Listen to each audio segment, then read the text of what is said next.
अस्सलाम वालेकुम स्टूडेंट्स, कैसे हैं आप। उम्मीद करती हूँ कि आप खैरियत से होंगे। तो आज आप पढ़ने जा रहे हैं प्लाज्मा मेम्ब्रेन। प्लाज्मा मेम्ब्रेन को सेल मेम्ब्रेन भी कहा जाता है। ये सिलेक्टिवली परमिएबल होती है।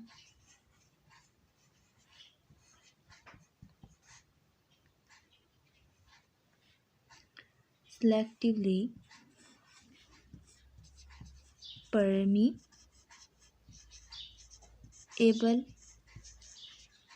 सेलेक्टिवली परमिएबल मेम्ब्रेन होती है।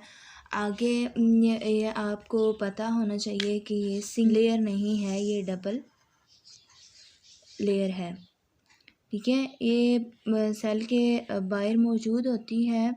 ये क्या होती है, सिलेक्टिवली परमिएबल होती है। अब हम इसके स्ट्रक्चर को देखेंगे और देखेंगे कि ये किस किस चीज़ से बनी होती है। ये बनी हुई होती है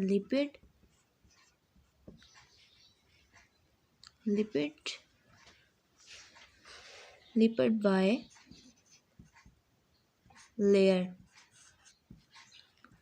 बाई लेयर मतलब कि लिपिड्स की 2 लेयर्स होती हैं, उससे ये बनी होती है। और इसके साथ इसमें क्या होता है, प्रोटीन्स भी मौजूद होती हैं।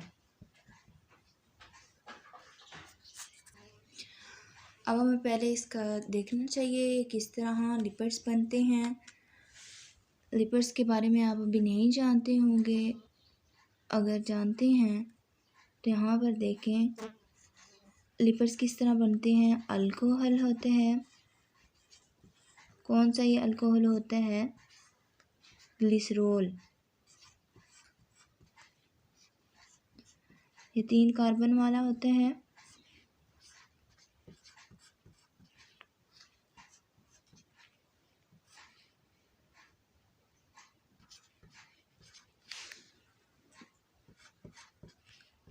इस तरह। और ये किसके साथ है, इसके साथ होता है कार्बोक्सिलिक ग्रुप। क्या लगा होता है इसके साथ, कार्बोक्सिलिक ग्रुप लगा हुआ होता है। कार्बोक्सिलिक ग्रुप कैसा कौन सा होता है, इसको कार्बोक्सिलिक ग्रुप कहते हैं। ठीक है, आगे हमारे पास देखें क्या होता है कि आपको पता होना चाहिए। जब अल्कोहल और कार्बोक्सिलिक एसिड जो होते हैं, कार्बोक्सिलिक ग्रुप क्या करते हैं, रिएक्ट करते हैं, तो इनके अंदर से यहाँ से वाटर जो होता है हमारे इस यहाँ से वाटर रिमूव हो जाता है। OH ग्रुप जो होगा वो कार्बोक्सिलिक का होगा और अल्कोहलिक से H आएगा। अब आप देख रहे होंगे कि मैंने ये 2 के साथ सिर्फ क्यों लगाया है। 2 के साथ ही लगा हुआ होता है। और तीसरे जो ग्रुप होता है यहाँ पर इसके साथ लगा हुआ होता है और इसके साथ एक कोलाइन लगा हुआ होता है, कोलाइन ग्रुप लगा हुआ होता है। ये इसका आपको अभी पता नहीं होगा, इंशाल्लाह जब हम इस चैप्टर में जाएंगे तो फिर हम वहाँ पर इसकी बात करेंगे। तो ये यहाँ से रिमूव होकर वो होता है, वाटर रिमूव हो जाता है यहाँ दोनों से। तो यहाँ पर क्या बन जाता है, यहाँ पर ईस्टर बॉन्ड बनता है। ठीक है, और ये हमारे पास क्या है, फॉस्फेट ग्रुप लगा हुआ है और इसको हम क्या कहते हैं, ग्लिसरॉल कहते हैं। ठीक है, इस पूरे स्ट्रक्चर को क्या हम कहेंगे, लेसिथीन। ठीक है, इस बात को आपने याद रखना है। इसको हम क्या कहेंगे, लेसिथीन कहेंगे। अब देखें ये किस तरह हम इसको देखते हैं, ये किस तरह बनता है। इसका जो ये वाला हिस्सा होता है ये हेड बन जाता है और ये जो दोनों होती हैं, एक ये और ये वाली, ये क्या बन जाती हैं, टेल बन जाती हैं। ये देखें वो किस तरह एडजस्ट हो जाती हैं। वो जो फॉस्फेट वाला ग्रुप होता है वो इस तरह बन जाता है और कोलाइन, और उसके साथ जो ऊपर वाले थे वो दोनों इस तरह करके दो उसकी टेल्स बन जाती हैं। ठीक है, ये जो हेड होता है ये पोलर होता है। ठीक है, और ये जो होता है इसको हम हाइड्रोफिलिक कहते हैं। ठीक है, हाइड्रोफिलिक,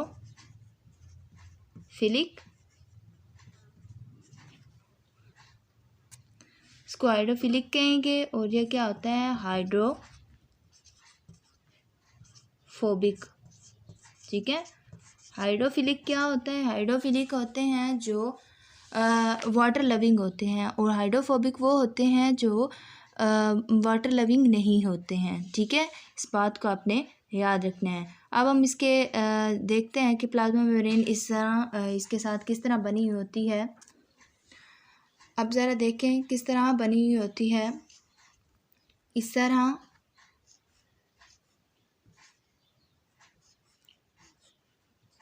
इनकी एक ये लेयर बनी होती है, और आपने इस बात को याद रखना है कि ये सिर्फ एक लेयर नहीं होती है। एक लेयर क्यों नहीं होती है, देखें इसके सेल के बाहर यहाँ पर मौजूद होता है जिसे एक्स्ट्रा सेलुलर फ्लूइड भी कहा जाता है। और आपको पता है सेल मेम्ब्रेन के अंदर भी यहाँ पर फ्लूइड मौजूद होता है जिसको हम क्या कहते हैं, साइटोप्लाज्म कहते हैं, जिसको हम साइटोप्लाज्म कहते हैं। तो यहाँ से तो इसका जो है यहाँ से इसकी टेल जो है इस से बच गई हैं। अब देखें यहाँ से अब कैसे वो बचेंगी, तो यहाँ पर क्या करते हैं, ये एक और लेयर बना लेते हैं इस तरह करके। ठीक है, इस तरह करके ये एक और लेयर बना लेते हैं, और इस तरह इनके दोनों पार्ट्स जो होते हैं महफूज रहते हैं वाटर से। ठीक है, और क्या होता है इस प्लाज्मा मेम्ब्रेन के अंदर, इस प्लाज्मा मेम्ब्रेन में यहाँ पर मुख्तलिफ़ किस्म की प्रोटीन्स मौजूद होती हैं। ठीक है, मुख्तलिफ़ किस्म की प्रोटीन्स से क्या मुराद है कि कुछ वाटर को भेज रही होती हैं, कुछ किसी और चीज़ को भेज रही होती हैं, यानी गुज़रने का रास्ता दे रही होती हैं। तो इस बात को आपने याद रखना है। इस तरह बनी हुई होती है आगे फिर। ठीक है, इस बात को आपने याद रखना है। अब देखें कि इनके दरमियान से क्या क्या चीज़ आ सकती है और कौन सी चीज़ नहीं गुज़र सकती। यहाँ से आपको पता है कि सेल के अंदर ग्लूकोज जो होती है और प्लस ऑक्सीजन टूटकर ATP और क्या बना रही होती है, कार्बन डाइऑक्साइड। जो कार्बन डाइऑक्साइड है ये इजीली यहाँ से चली जाती है। ठीक है, यहाँ से गुज़र सकती है। इस तरह जाना, इसको हम कहते हैं सिंपल डिफ्यूजन। ठीक है, सिंपल डिफ्यूजन।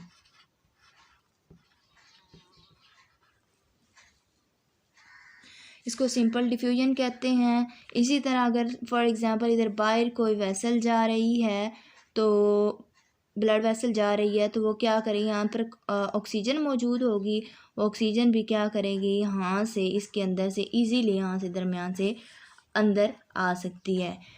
ठीक है, ये भी सिंपल डिफ्यूजन है। और यहाँ पर यहाँ पर हमने वाटर से मतलब ये जो एरिया है ये हाइड्रोफोबिक है, तो इसलिए वाटर नहीं गुज़र सकता। लेकिन बहुत कम मालिक्यूल, बहुत ही छोटे मालिक्यूल क्या करते हैं, बहुत थोड़ा बहुत जो वाटर होता है वो क्या करते हैं, यहाँ से गुज़र भी जाता है, लेकिन बहुत ज़्यादा नहीं जाता है। इस बात को आपने याद रखना है। यह देखें, इस तरह जो होती है, जो प्रोटीन्स होती हैं इस तरह इसके अंदर मतलब इसके अंदर मौजूद होती हैं इस तरह। आगे देखें इसके अंदर और क्या क्या चीज़ें हो सकती है। लिपिड्स हैं, लिपिड्स के ऊपर कार्बोहाइड्रेट्स भी, किसी लिपिड्स के ऊपर कार्बोहाइड्रेट्स भी जुड़े हुए हो सकते हैं।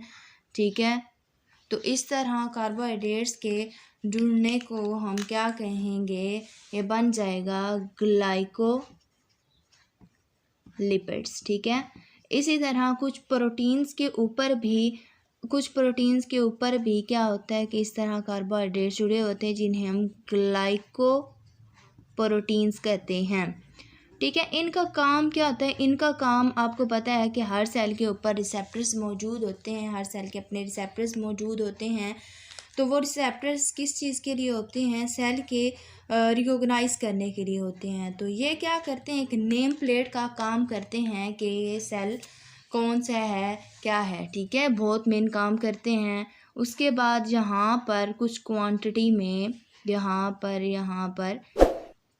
कहीं कहीं जगह पे क्या होता है, इसे हम क्या कहते हैं? इसे हम कहते हैं कोलेस्ट्रॉल। ठीक है, इसको हम क्या कहते हैं? कोलेस्ट्रॉल। कोलेस्ट्रॉल क्या होता है? कोलेस्ट्रॉल ये भी टाइप ऑफ लिपिड्स ही होती है। ठीक है, जो कि स्टीरॉयड से ड्राइव हुआ है। इस बात को आपने याद रखना है। इन लिपिड्स और अब इनका काम जो है स्टीरॉयड का क्या काम होता है? स्टीरॉयड का काम होता है बफर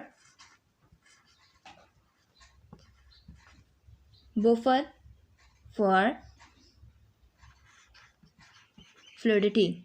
ठीक है, फ्लूइडिटी, बफर फॉर फ्लूइडिटी का काम ये करता है। इस बात को आपने याद रखना है। दो तरह के प्लाज्मा मेम्ब्रेन के मॉडल बताए गए हैं। एक यूनिट मॉडल था, एक था fluid mosaic model. Fluid mosaic model की हम बात करेंगे कि ये मॉडल किसने दिया था? सेंगर एंड निकलसन ने दिया था। ठीक है, वो क्या कहते हैं? उनके मुताबिक क्या था कि जो फ्लूइडिटी क्या होती है कि मूव किसी भी चीज़ का करना। उनका कहना था कि जो प्लाज्मा मेम्ब्रेन है ये मतलब इस तरह सिर्फ नहीं रहती, रुकी हुई नहीं रहती है, बल्कि क्या करते हैं? इसके जो इधर इस तरह वो लिपिड्स बाय लेयर होती है, लिपिड्स की जो लेयर होती है, दोनों लिपिड्स की लेयर वो क्या करती हैं? थोड़ा थोड़ा करके मूव करती रहती हैं। इस बात को आपने याद रखना है, क्या मूव करते हैं। और इस तरह मूव करने का क्या फ़ायदा है? इस तरह प्लाज्मा मेम्ब्रेन की जो फ्लूइडिटी है वो बरकरार रहती है। ठीक है, इस बात को आपने याद रखना है। और जो प्रोटीन्स होती हैं वो जिस तरह एक नदी का काम करिए, क्या करे? इसको यानी थोड़ा थोड़ा इधर इस तरह ये पूरा क्या करती है? इस तरह मूव करती रहती है। फ्लूइडिटी में एक क्वेश्चन आता है कि फ्लूइडिटी में कौन कौन से फैक्टर काम करते हैं। एक हमारे पास होता है लिपिड्स होती है, एक हमारे पास लिपिड्स हैं, और दूसरा जो हमारे पास है वो है कोलेस्ट्रॉल। ठीक है, कोलेस्ट्रॉल। जब सर्दियाँ आती हैं तो विंटर्स में क्या होता है कि प्लाज्मा मेम्ब्रेन जो होती है वो प्लाज्मा मेम्ब्रेन जो होती है जमने लग जाती है। तो ये क्या करता है? कोलेस्ट्रॉल क्या करता है? उसको जमने से बचाता है।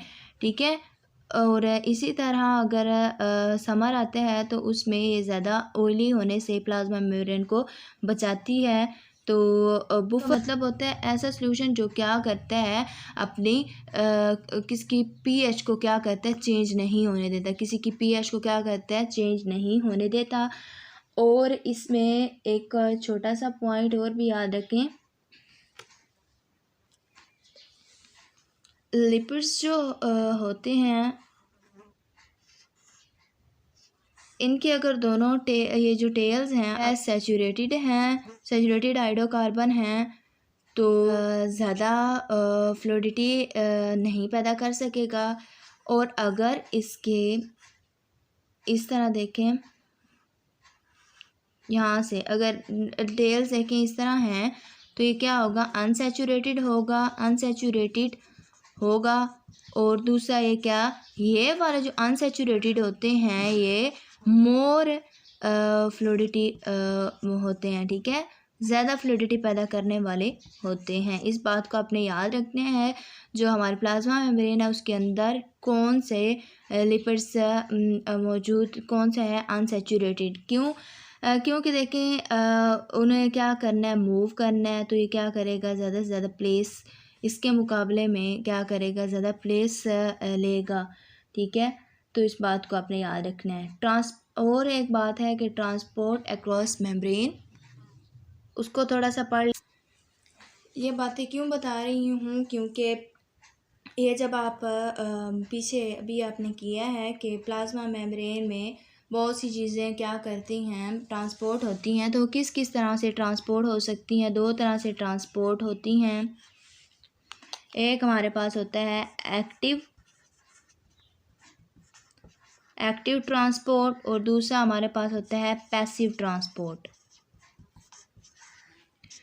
ठीक है, एक्टिव ट्रांसपोर्ट में हमें एटीपी की ज़रूरत होती है, यानी किसी भी चीज़ को हमने कोई भी चीज़ है तो हमने क्या करना है कि प्लाज्मा मेम्ब्रेन के एक साइड से दूसरी साइड पे ले जानी है, तो हमें एटीपी वहाँ पर देना पड़ेगा। ठीक है, क्योंकि ये लो टू हाई कंसंट्रेशन काम करती है, इसलिए यूज़ होती है। इसलिए हमें एटीपी क्या करना पड़ता है, देना पड़ता है। ठीक है, और इसमें नो एटीपी रिक्वायर्ड, इसमें एटीपी की कोई ज़रूरत नहीं होती, क्योंकि ये हाई टू लो कंसंट्रेशन काम करता है। ठीक है, आगे ये जो होता है पैसिव ट्रांसपोर्ट जो होता है, आगे दो तरह के होते हैं। ठीक है, दो तरह के कौन कौन से हो सकते हैं हमारे पास? एक होती है सिंपल डिफ्यूजन और दूसरा हमारे पास होता है फैसिलिटेटेड। ठीक है, फैसिलिटेटेड डिफ्यूजन। इस बात को आपने याद रखना है। और ये आगे दो होते हैं। फैसिलिटेटेड डिफ्यूजन दो तरह की होती हैं। एक होती है चैनल प्रोटीन और दूसरी होती है कैरियर प्रोटीन। और ये आपने याद रखना, फैसिलिटेटेड डिफ्यूजन जो होती है ये with the help of protein होती है। ठीक है, ये प्रोटीन, इसमें एटीपी यूज़ नहीं होता, लेकिन ये प्रोटीन में से रास्ता बनाती हैं। सिंपल डिफ्यूजन आपने देखा है कि जैसे कार्बन डाइऑक्साइड और ऑक्सीजन। ठीक है, ये सिंपल डिफ्यूजन थी। एक्टिव ट्रांसपोर्ट जो होती है उसमें वो कब होती है, जब सोडियम और पोटेशियम जो होते हैं एक पंप लगा हुआ होता है, जिसमें पोटेशियम को क्या किया जाता है, अंदर भेजा जाता है प्लाज्मा मेम्ब्रेन से सेल के अंदर। ठीक है, और पैसिव ट्रांसपोर्ट में फैसिलिटेटेड डिफ्यूजन चैनल जो होती है, इसमें चैनल प्रोटीन जो होती है वो सिर्फ एक रास्ता प्रोवाइड करती है। ठीक है, देख लें,